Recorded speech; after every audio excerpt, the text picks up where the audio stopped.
As the group continues their discussions, dark clouds begin to gather overhead, casting a shadow over the riverbank. The villagers sense a shift in the atmosphere, symbolizing the impending challenges they must face.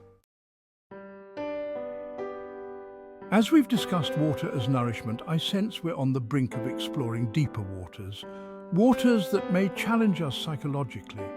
Sometimes we are pushed into depths we didn't choose. How do we navigate these deeper waters together? It feels like we're being pulled into a current we can't escape. The pressures of our past, our fears, they're all surfacing now. It's overwhelming. It's like we're drowning in our emotions. The familiar hell of our struggles is becoming more intense. How do we confront this without losing ourselves? Maybe this is a necessary part of our growth. Just as the river flows, we may need to let ourselves be carried deeper to unearth what lies beneath the surface. But how do we ensure we stay afloat? We could establish a practice of regular check-ins where we openly share our feelings and experiences. This way, we can create a lifeline for one another. It's about making sure no one feels alone in these depths. But what if someone is struggling to share? The fear of vulnerability can be paralyzing. We need to create a safe space where everyone feels comfortable exploring their inner waters. That's crucial. Safety is essential. We can set guidelines for these conversations, emphasizing respect and confidentiality. It's important that each person knows they won't be judged for what they reveal. I've read that facing our shadows can lead to greater self-awareness. If we allow ourselves to immerse in these difficult feelings, we might discover hidden strengths. But it's daunting to think about swimming in the depths. It's like diving into the unknown. The deeper we go, the more we may uncover. But we must remind ourselves that we're doing this as a collective. If someone struggles, others can support them to find their way back to the surface. Exactly. Just like the currents of the river, we can help guide each other. Through the purity of our shared exploration, we can cleanse our minds and spirits, transforming our struggles into sources of strength. As the storm clouds gather, the villagers feel a mix of apprehension and determination. They recognize that while the journey into their deeper psyches may be challenging, it is essential for their growth. Let's commit to this exploration together. By facing the depths of our emotions, we can uncover the roots of our struggles and emerge stronger. We will navigate these waters as a community, ensuring that our journey leads us to a higher understanding and a brighter heaven. Motivated by their resolve, the villagers create a structured program for psychological exploration, incorporating storytelling art and guided discussions. They establish a safe environment where everyone can share their experiences, fears, and insights. As they navigate these deeper waters, they begin to transform their struggles into opportunities for healing and growth, ultimately leading them toward a more profound sense of connection and understanding. The storm has passed, leaving a fresh, invigorating atmosphere. The villagers gather once more, feeling the weight of their recent discussions, but also sensing a need for individual empowerment amidst the collective journey. After reflecting on our discussions about diving deep into our psyches, I sense we need to shift our focus. While community support is vital, we must also empower each individual to navigate their own depths. How can we foster this balance? That makes sense. Each person must take responsibility for their own journey. If we rely too much on the collective, we might lose sight of our own unique paths. Exactly. Empowering individuals means encouraging personal exploration. We can share our experiences, but ultimately, each person must confront their shadows in their own way. But how do we create an environment where people feel confident to explore their depths? Some may feel intimidated by the idea of facing their inner struggles alone. We can start by providing resources for individual exploration, books, workshops, and even one-on-one mentoring. This way, individuals can choose their paths without feeling pressured to conform to a collective experience. I like that idea. If we empower people to explore on their own terms, they may find more profound insights. We can create spaces for them to share their personal journeys, but it should be optional, not mandatory. Optional sharing sounds good. It respects individual readiness. We should also celebrate personal achievements, no matter how small, to encourage others to embark on their journeys. And we could introduce reflective practices like journaling or meditation. These can help individuals connect with their feelings and thoughts before sharing them with the group, fostering a sense of self-awareness. This way, we cultivate a culture where individuals feel empowered to explore while also recognizing the value of sharing their insights with the community. It's about creating a balance. Each person's growth contributes to the collective. I love that. It's like each tree in a forest, growing tall and strong. They don't all grow in the same way, but together they create a vibrant ecosystem. Our unique paths will strengthen our community. So we're not diminishing the importance of the collective, but enhancing it by empowering individuals. It's like nourishing the roots of each tree to ensure the forest thrives. Let's commit to this dual approach. By nurturing individual paths, we can cultivate a stronger, more resilient community. Each person's journey is valuable and will enrich our collective experience. Together we can create an environment that fosters both personal exploration and shared wisdom. Inspired by this dialogue, the villagers embark on a new initiative that emphasizes individual empowerment. They establish a resource center offering books, workshops, and reflective practices, allowing individuals to explore their psyches at their own pace while still providing opportunities for optional sharing. As they empower each other, the community flourishes, transforming into a vibrant tapestry of diverse experiences and insights. As the sun sets, casting vibrant hues across the sky, the villagers gather around a small fire they've built. The warmth of the flames invites reflection and discussion about fire's transformative qualities. Tonight, let's explore the element of fire. Not just as a force of transformation, but as a purging force. Just as a snake sheds its skin, fire can burn away what no longer serves us.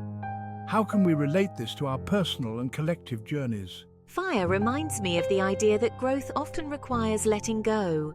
Sometimes we cling to old habits or fears that weigh us down, much like an old skin that no longer fits. Exactly. The act of shedding can be painful, but it's essential for renewal. Fire can help us confront what we need to release to make room for new growth. But how do we recognize what to let go of? It's about self-awareness, isn't it? We must reflect on our behaviours and beliefs. What holds us back? Identifying those things is the first step in the shedding process. And just as fire consumes the old, it also transforms it into something new. It can provide warmth and light, symbolizing the potential that arises when we let go. What practices can we adopt to facilitate this transformative process? We could create rituals around letting go, perhaps a symbolic burning ceremony where individuals share what they wish to release and then toss representations of those burdens into the fire. It would be a powerful way to physically and emotionally purge what no longer serves us. I love that idea. It's a communal act that reinforces our support for one another. As we burn away our old skins, we can celebrate the new growth that follows. But we should also acknowledge that the process of shedding can be painful. Letting go of old identities or habits can create discomfort. How do we support each other through that discomfort? That's a key point. Just as fire can burn, it can also illuminate. We can create spaces for individuals to express their fears and struggles associated with letting go. Sharing those feelings can help mitigate the pain, allowing for healing and growth. And we should remind ourselves that transformation is a journey. Just as fire doesn't turn everything to ash instantly, we might not shed everything all at once. It's a gradual process of renewal. Fire's dual nature is fascinating. It can destroy, but also create. In our lives, we must find ways to harness that power responsibly. How do we ensure that our fires, our passions and desires don't consume us? It's about balance. We must channel our passions constructively. If we allow our desires to burn too fiercely without direction, they can lead to chaos. But when directed, they can fuel our growth and creativity. Let's commit to this exploration of fire. By embracing its transformative power, we can shed what no longer serves us while nurturing our growth. Together, we can support each other in this process of letting go and becoming. Motivated by their discussion, the villagers prepare for a special ceremony where they will gather to share their intentions for what they wish to release. They create a ritual space around the fire, encouraging personal reflection and communal support.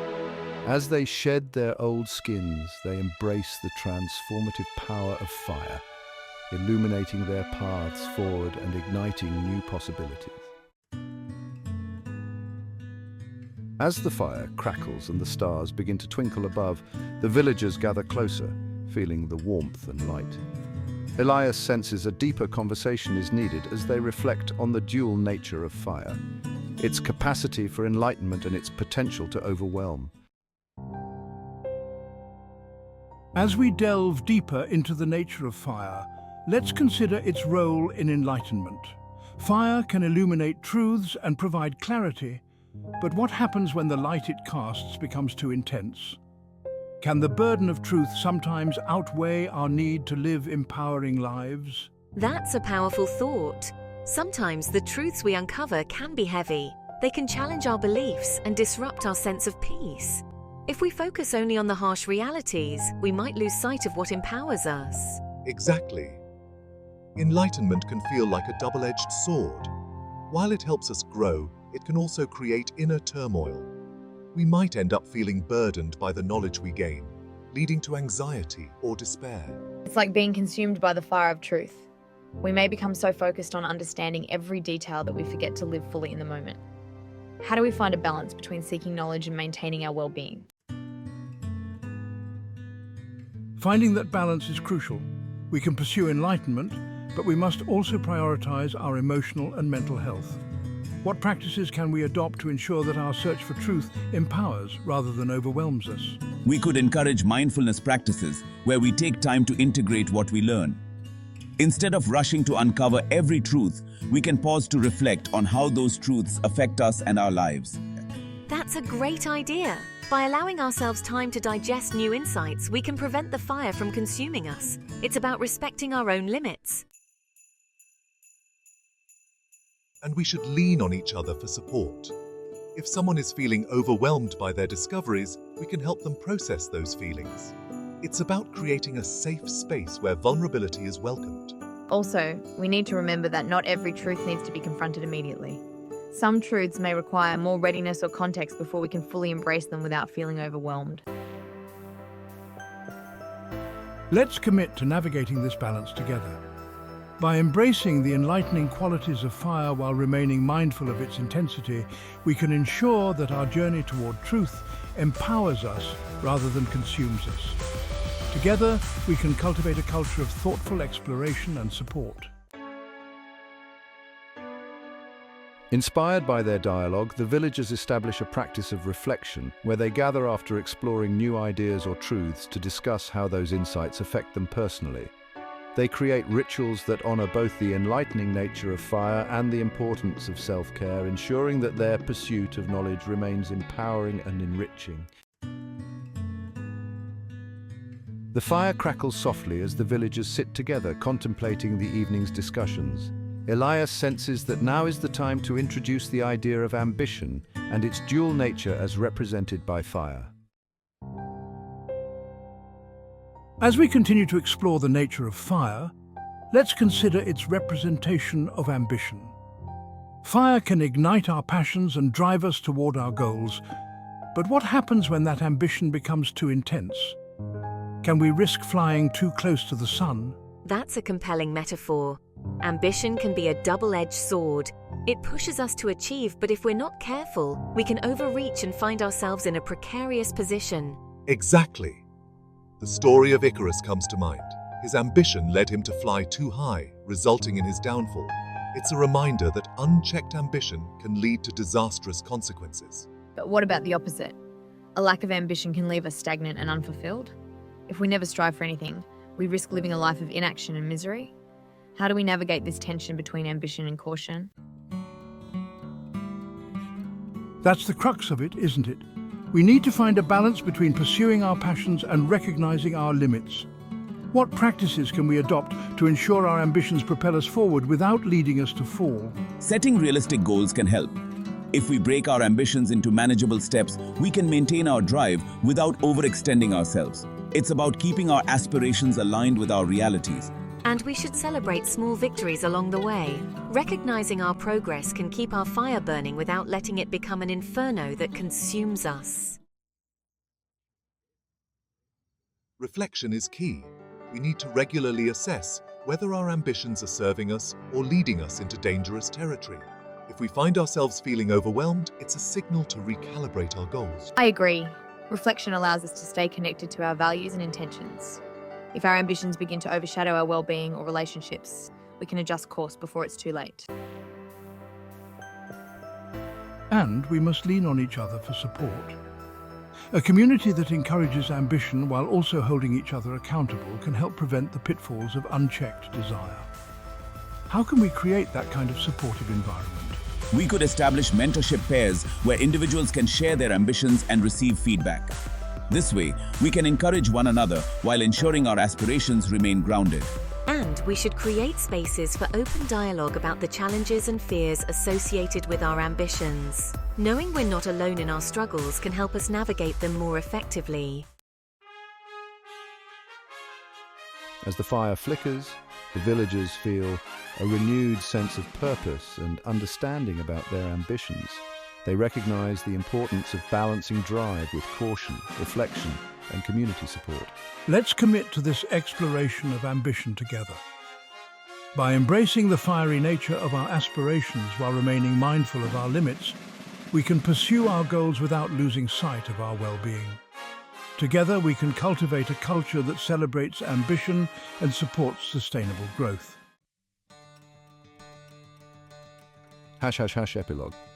Motivated by their discussion, the villagers create a structure for personal and communal reflections on ambition. They initiate mentorship pairings and regular gatherings to discuss their goals, challenges, and progress. As they navigate their ambitions together, they learn to harness the power of fire without succumbing to its dangers, fostering a community of empowered individuals who aspire to reach new heights. The villagers gather as a gentle breeze stirs the air, carrying the sense of the surrounding nature. The atmosphere is light and invigorating, inviting contemplation about the nature of air and freedom. Tonight, let's explore the element of air, not just as the breath of life, but as a symbol of freedom. Air is essential for our existence, yet true freedom can be elusive. How do we understand and pursue this freedom in our lives? I think of air as something that surrounds us yet can feel intangible. We often equate freedom with the absence of constraints, but is that the whole picture? That's a great point. We might chase after the idea of freedom, thinking it's about doing whatever we want, but that can lead to chaos. True freedom might require understanding our own limitations and responsibilities. It's like the way air flows. It can fill a space completely, but it also respects boundaries. Maybe true freedom involves finding that balance between our desires and the realities we face. Exactly. Air teaches us about flow and adaptability. Yet, the pursuit of freedom can sometimes lead us to feel trapped by our ambitions. How can we reconcile this tension? Perhaps it's about recognizing that freedom isn't a destination but a journey. It's not just about what we want to achieve, but also about how we navigate our choices and their consequences. Mindfulness could play a role here. By being present and aware of our thoughts and feelings, we can gain insights into what truly matters to us, helping us make choices that align with our values and understanding of freedom. And we should encourage open discussions about our perceptions of freedom. Everyone's understanding will be different, shaped by personal experiences. Sharing those perspectives can help us all grow. Air also symbolizes the spirit, the essence that connects us all. If we view freedom through the lens of our interconnectedness, we might find that true freedom involves recognizing our bonds with others. Yes. When we consider our impact on the community, it shifts our perspective. Freedom isn't just about individual desires, it's about how our choices affect the web of life around us. Let's commit to this journey together. By embracing the spirit of air, we can seek a deeper understanding of freedom, not just as a concept to obtain, but as a way of being that honors both our individuality and our connections to each other. Motivated by their discussions, the villagers establish a practice of mindfulness and reflection, incorporating breathing exercises and open forums to explore their perceptions of freedom. They create rituals that celebrate their interconnectedness, reinforcing the idea that true freedom thrives in understanding and community. As they navigate their individual and collective journeys, they cultivate a richer appreciation for the breath of life and the spirit of air.